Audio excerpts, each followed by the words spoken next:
Today, we're jumping into Amitav Ghosh's incredible novel, Gun Island. We're going to use it to try and understand one of the most complex, most human stories of our time, modern migration. Through the world of this book, we're going to get a glimpse into the very real crises happening all over the globe right now. Right off the bat, the book hits us with a huge question, a really fundamental one. We like to think we're a caring species, that we've evolved. But when crisis hits, do we really care for our fellow human beings? And this slide just lays the whole conflict bare, doesn't it? You've got the ideal on one side, what we teach our kids, what we say we believe in, that we should stand with everybody, no matter where they're from. But then you look around at the reality, and it's a lot more my land, my job, my people first. That tension right there is the backdrop for everything else. So, how does the novel get into this? Well, it takes us to these places it calls the sinking sites. These are two very real spots on the map, where this isn't some abstract debate. It's a physical, everyday reality. And look at the locations here. It really shows you how global this is. You've got the Sundarbans, this massive delta in Bangladesh and India that is literally being swallowed by the sea.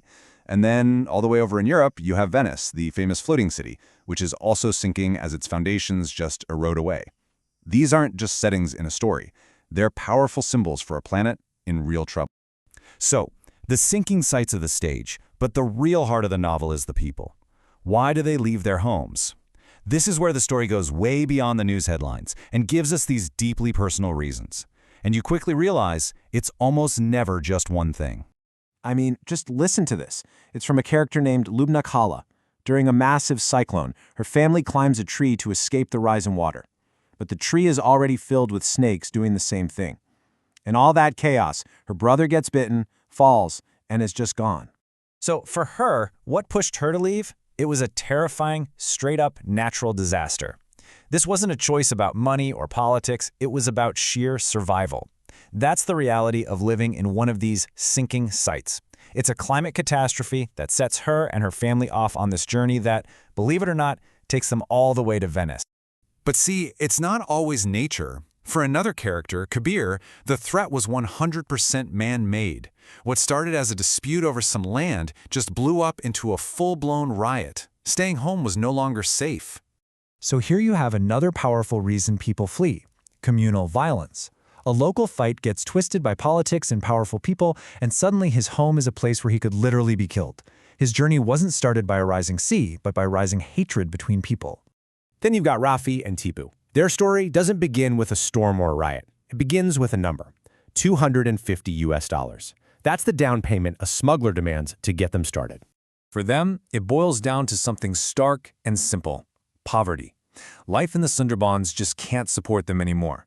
So they risk everything they have on an unbelievably dangerous journey, all for the hope of finding work, of finding a better life, somewhere, anywhere else.